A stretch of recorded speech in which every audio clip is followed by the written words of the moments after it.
Assalamualaikum warahmatullahi wabarakatuh. Salam. Selamat malam sahabat Aribab Nuraniyah Hashimiyah dimanapun berada. Alhamdulillah kembali lagi kita pada episode bincang-bincang soal tasawuf dan thariqah bersama guru kita. Di sini ada Abuya Ar-Razi Hashim, kemudian Abuya Aldomi Putra, Abuya Yunal Isra, dan guru-guru dari Buya Abuya Riswandi, Buya Riswandi, Buya Dedi, Buya Dedi, Buya Ai. Buya Ai, dan lain-lain. Alhamdulillah pada kesempatan ini kita ingin sedikit diskusi bincang-bincang dengan Abuya. Izin Abuya, mungkin ada beberapa pertanyaan yang ingin mungkin ini pertanyaan yang juga dititipkan oleh teman-teman khalayak kaula muda dan juga sekaligus menjadi sebuah keresahan bagi kaula muda hari ini. Ini tentang soal globalisasi dan modernisasi.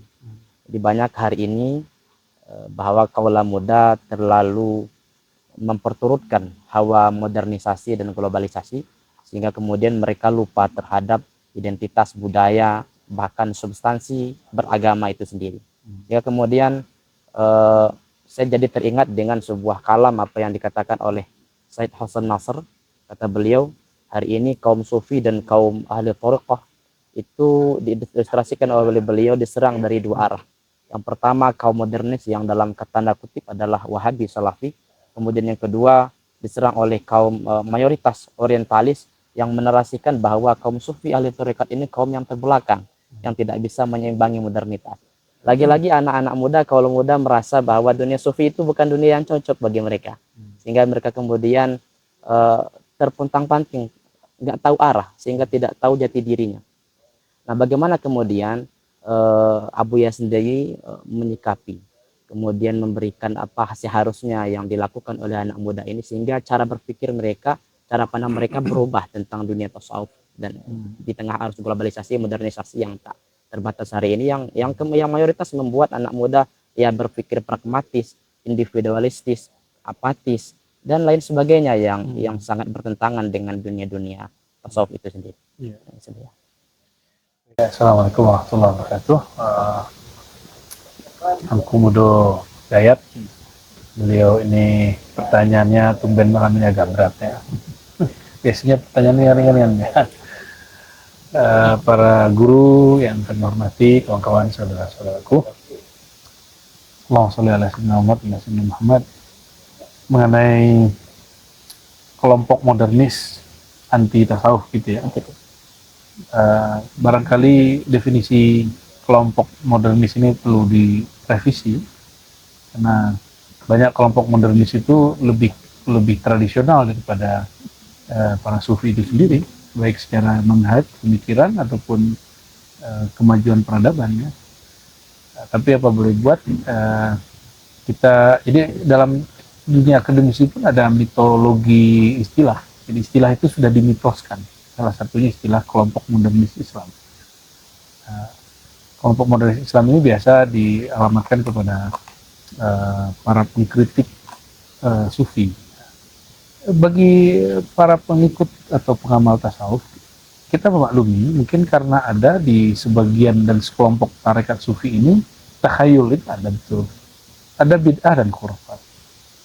Tapi itu bukanlah tasawuf yang kita maksud. Tasawuf yang kita maksud adalah tasawuf yang bersanad kepada baginda Nabi Muhammad SAW yang disebut oleh Sayyidina Junaid al-Baghdadi, ilmuna musyabbakun atau muqayyadun bil kitab wa sunnah.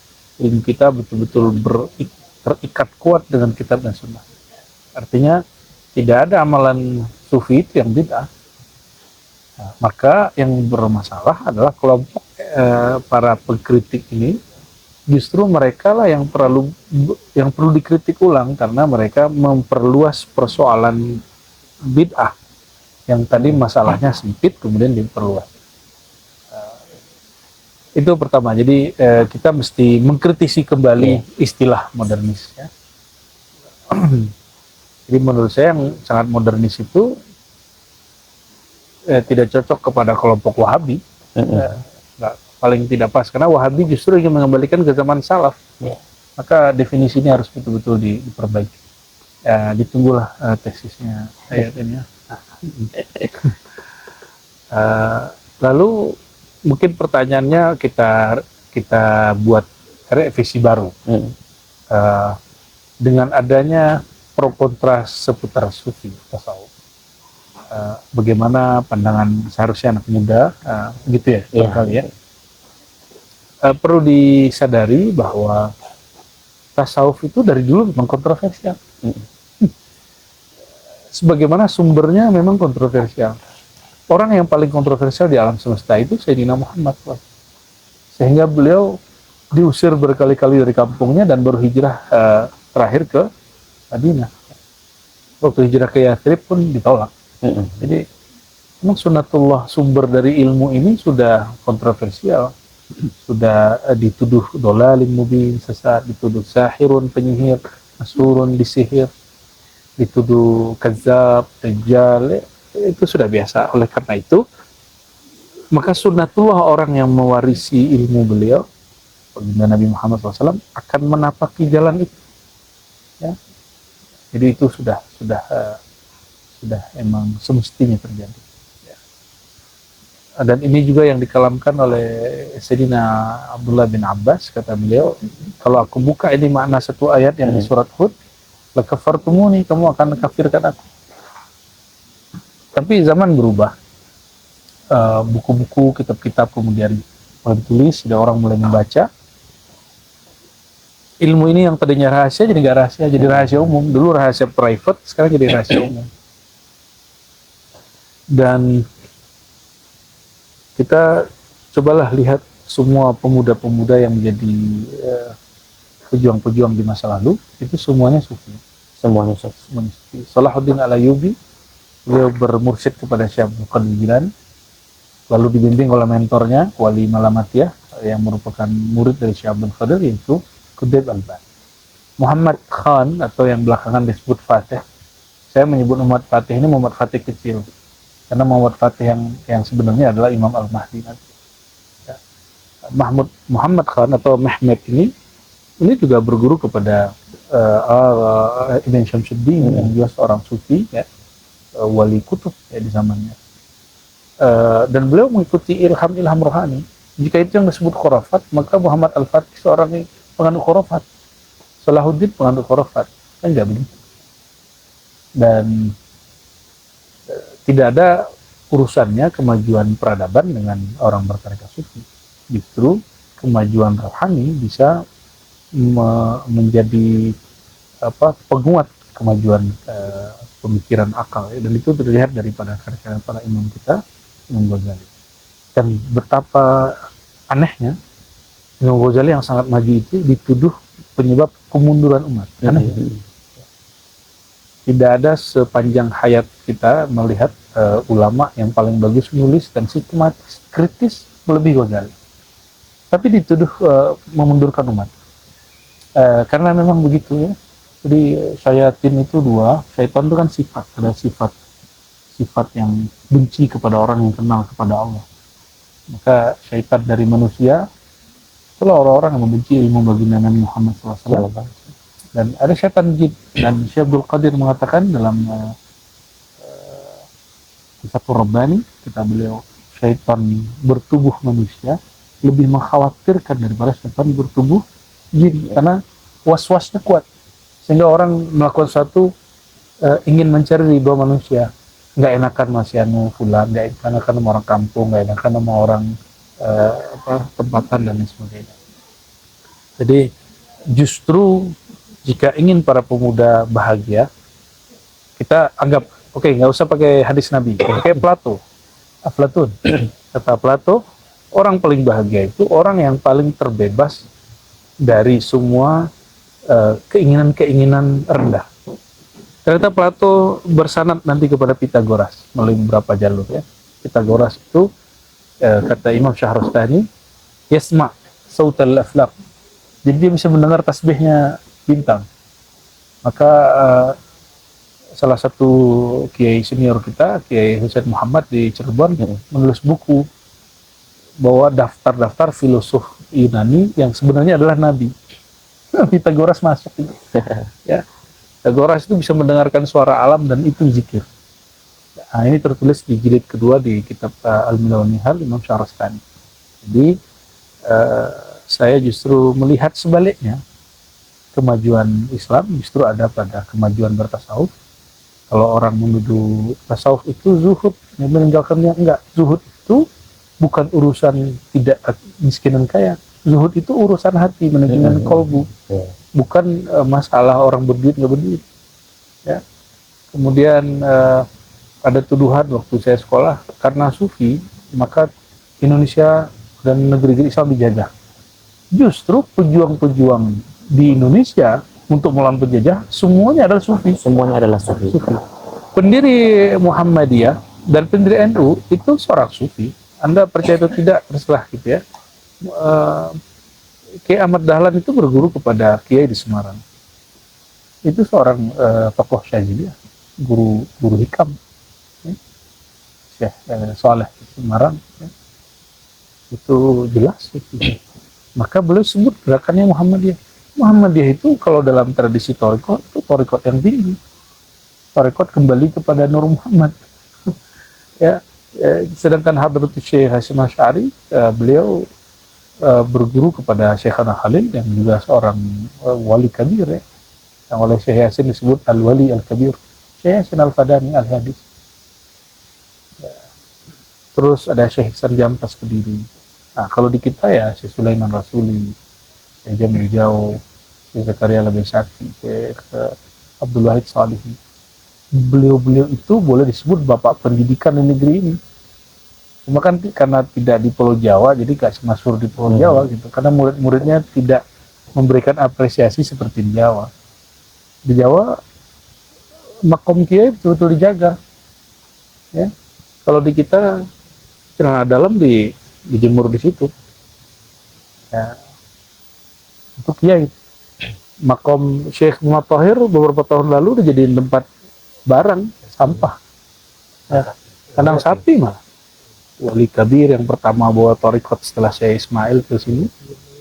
Ya, kita negeri adat bersih sara itu sudah nggak bersyarat. Ya, basyara jadi. Akhirnya carilah kambing hitam. Kenapa mundur? Kan paling enak, nuduh orang itu paling enak. Dan yang paling enak nuduh sufi, karena sufi itu nggak pernah balas. Sudah lupa maaf ya. Iya, sufi ayah sudah. Nanti dia juga paham kan gitu. Jadi paling enak tuh nuduh orang tarekat, karena orang tarekat ini banyaknya ummi, bukan ummi secara zahir. Mereka itu mengummikan dirinya sehingga Allah baru mengajarinya. Jadi saya punya perspektif yang berbeda dari beberapa ratus ulama Nusantara. Itu tidak ada yang tidak bertarekat. Semuanya yang memajukan, ya, sampai yang menjadi sultan di Banten, sultan di Buton, sultan di Sulawesi, di Ambon, di Sumbawa, di Kalimantan, di semuanya sufi. Artinya tidak benar bahwa tasawuf dan tarekat itu penyebab kemunduran. Justru berbalik, bertolak belakang dengan apa yang dinarasikan oleh kelompok-kelompok tertentu yang tidak suka dengan tasawuf dan tarekat begitu Bu ya. Yeah. Mungkin kalau kita tarik lagi nih Bu ya ke khusus konteks Minangkabau, itu memang sering terjadi hari ini.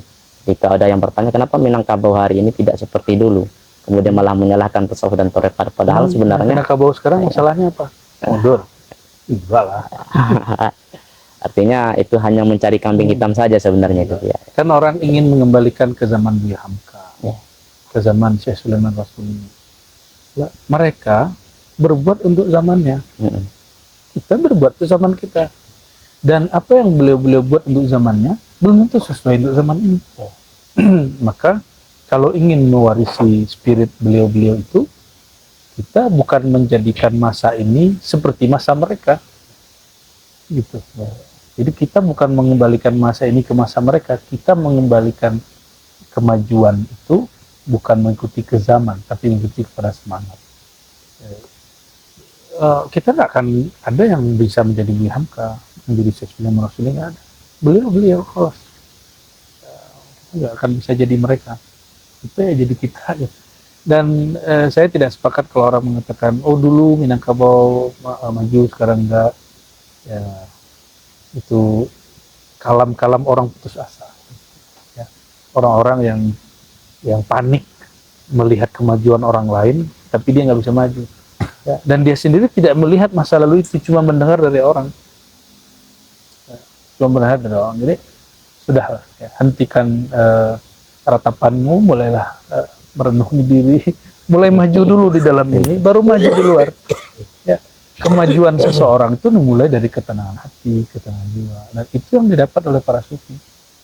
Ya, dan saya sudah mencari ilmu ketenangan jiwa kemana-mana, ya sufi ini lah. Alhamdulillah. Walaupun kita belum pantas disebut sufi. Jadi teman-teman, saya ini bukan sufi, masih suka film. Dia dokter sudah sufi. Gitu. Alhamdulillah, terima kasih Buya. Alhamdulillah pertanyaan kami yang pertama sudah terjawab. Oh, ada pertanyaan kedua lagi? Kalau boleh izin mungkin satu pertanyaan lagi, Buya. Ya. Ya. Hari ini Buya, kalau kita kita tarik ke zaman-zaman silam bahwa hadirnya sosok seperti Syekh Abdul Rauf Singkil, kemudian Syekh Hamzah Fansuri, Syekh Nuruddin Aramiri, Syekh Samsudin Sumatrani, Syekh Yusuf Al-Makassari, Syekh Abdul Somad Al-Falimbani, kemudian Syekh Arsyad Al-Banjari.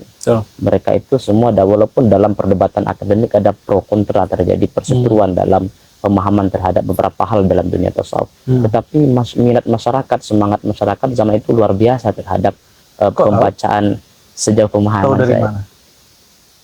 Sejauh pembacaan saya. Tahu dari mana? Bacaan toh? Ya. Nah, langsung saya jawab aja. Jadi kalau kita menilai orang maju itu dari hasil bacaan, maka supaya orang generasi setelah kita menilai ini zaman maju, tulis. Mulai nulis. Ya. Nulis. Kita nggak kenal loh Syekh Samsudin siapa kalau nggak ada bukunya tuh. Syekh Abdul Rauf siapa kalau kita nggak baca buku Tanbihul Mas'ud. Jadi barangkali yang kemajuan yang antum maksud itu baru kemajuan literatur. Nah, kalau itu yang dimaksud, semua kemajuan di zaman dahulu yang disebut-sebut orang maju di negeri ini itu kemajuan sufi. Syekh Hamzah Fansuri Qadiriyah. Siapa lagi? Syamsuddin Sumatrani, beliau juga sama Qadiriyah.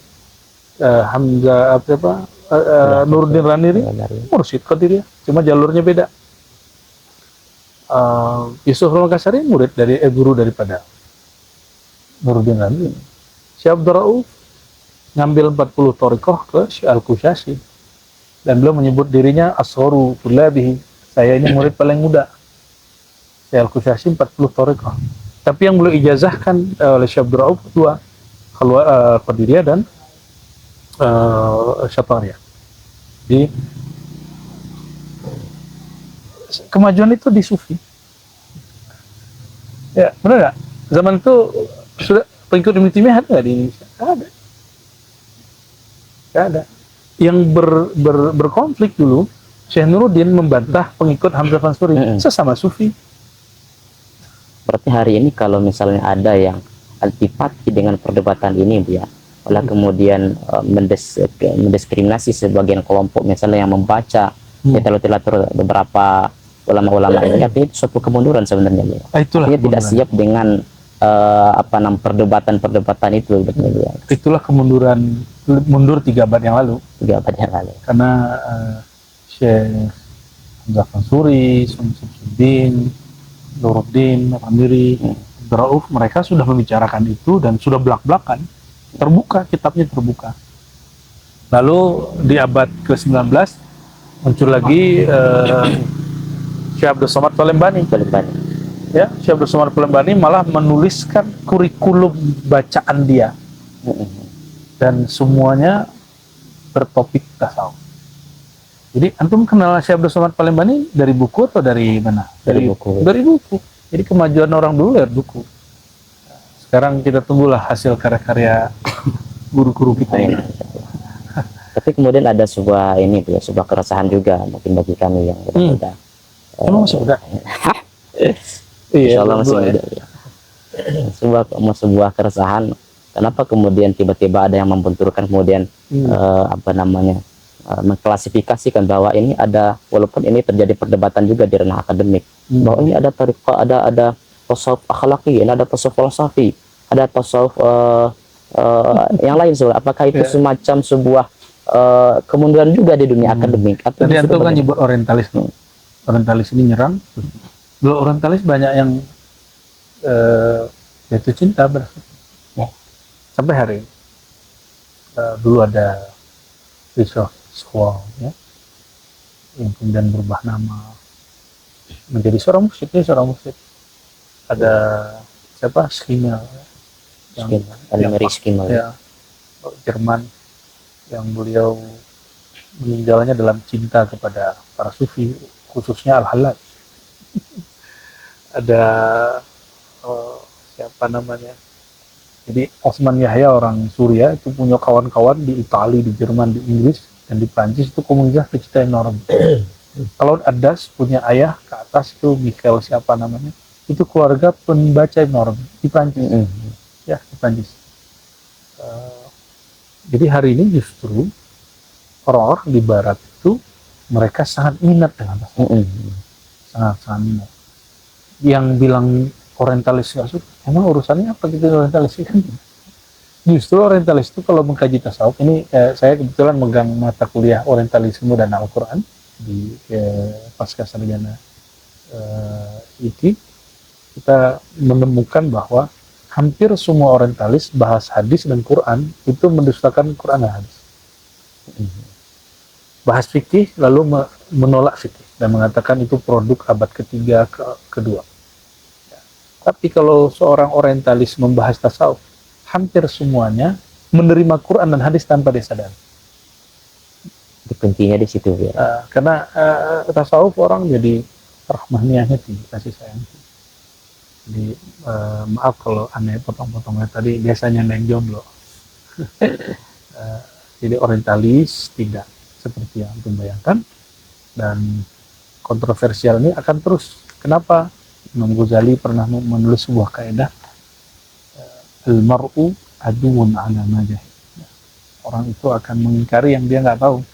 Jadi kalau Tangku Mudo Dayat ini masih dikritik orang bertasawuf karena orang nggak ngerti tasawuf, maka tugas kita mengedukasi umat tentang tasawuf itu apa. Yang kita sanggup tentunya. Yang kita nggak sanggup nggak usah kita buka.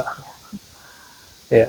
Apalagi pertanyaan? Sudah? Mungkin itu ya. Sudah. Artinya yang kedua ini sudah terjawab bahwa justru pembedaan terhadap tasawuf khalaqi kemudian falsafi itu dari hanya dari orientalis. Artinya apa namanya antipati terhadap bacaan-bacaan literatur, apakah itu begini ya, kelompok ini itu kan suatu kemunduran sebenarnya ya. Itu dulu ditulis di awal abad 20 oleh Di Kholson, lalu diikuti oleh Al-Afifi di Mesir, kemudian Ibrahim Madkur, ya, penulis-penulis di Mesir, mereka mengikuti temuannya nih Kholson dan kawan-kawannya mengenai pembagian tasawuf akhlaki. Orang Minangkabau yang jadi tokoh internasional yaitu Prof. Azimli Azra, itu tokoh yang paling mengerti sejarah sufi, dan dia belajar sejarah itu di Barat. Bayangkan. Apa kata beliau? Teori itu sudah kuno.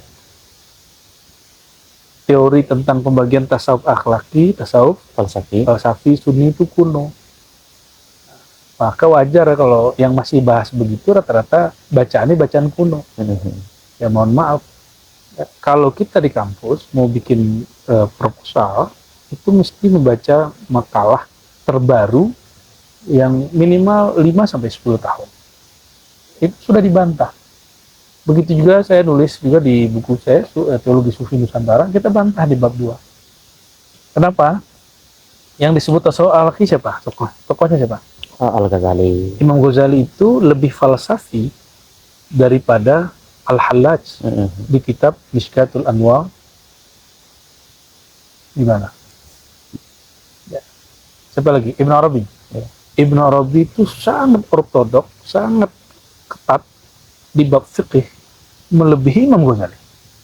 artinya pembedaan tadi itu tidak ada Ya, sebenarnya Bu ya. itu hanya ada di alam khayali akal mereka ya. Itu tidak sahih. Ya. Siapa lagi? Tokoh akhlaki siapa lagi? Di Nusantara. Nusantara misalnya Siapa? Syekh Abdul Rahman Singkal misalnya Bu. Abdurrahman Singkal akhlaki. Serius? Syekh Abdurrahman Singkal itu penganut wahdatul wujud. Gimana? Beliau penganut wahdatul Ada dulu beliau yang dituduh akhlaki penganut wahdatul wujud. Iya. Ale. Yang dituduh falsafi siapa? Syekh Hamzah Fansuri misalnya. Syamsuddin? Syekh Hamzah Fansuri. Syamsuddin dan Syamsuddin Sumatera. Mereka ini Asy'ariyah, Maturidiyah, Syafi'i itu lagi.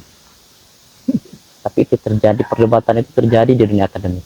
Ya, biasa kan dunia akademik ini tidak ada yang suci. Jadi suatu penelitian dapat dibatalkan atau dibantah dengan penelitian baru. Ya. Jadi apa klasifikasi itu tidak benar. Nama Ghazali muncul berkali-kali, lebih dari 10 kali di kitab Al-Futuhat Makkiyah. Dan beliau menyebutnya min ashabina. Imam-imam kami, tokoh-tokoh kami. Ibn Arabi. Jadi berarti Ibn Arabi ngikut Imam Ghazali beberapa hal dan mengkritisi beberapa hal. Artinya secara sederhana yang berbicara seperti dia tidak memahami siapa Al-Ghazali sebenarnya, Ibn Arabi sebenarnya. Enggak paham. Imam Ghazali enggak begitu. Imam Ghazali itu tidak membedakan salah satu dari. Dan secara metodologis, epistemologi, tasawuf dan falsafi itu bertentangan. Bukan benar, berbeda. Falsafi itu diambil dari logika rasio, akal, sedangkan tasawuf dari logika rohani, spiritual. Jadi ini bukan sedang dipertentangkan, ini dua hal yang berbeda jalan. Jadi menggabungkan ini itu sebuah kerancuan metodologis ya. Kalau apalagi ada istilahnya tasawuf sunni. Tasawuf sunni. Ya, itu lebih kacau lagi. Tasawuf itu hanya ada di kalangan sunni, tidak pernah ada di Syiah, tidak pernah ada di Mu'tazilah, tidak pernah ada di kelompok selain sunni ahli sunnah wal jamaah. Ya, terima kasih Bu ya. Mudah-mudahan itu bisa menjawab beberapa pertanyaan teman-teman yang selama ini mungkin sering berkecamuk di dalam pikirannya dalam perdebatan akademiknya. Mudah-mudahan apa yang disampaikan Abu ya tadi menjadi sebuah oase pencerahan bagi wawasan kita semua. Terima kasih banyak Abu ya. Mohon maaf waktu malam-malam Bu ya. Semoga cepat menikah.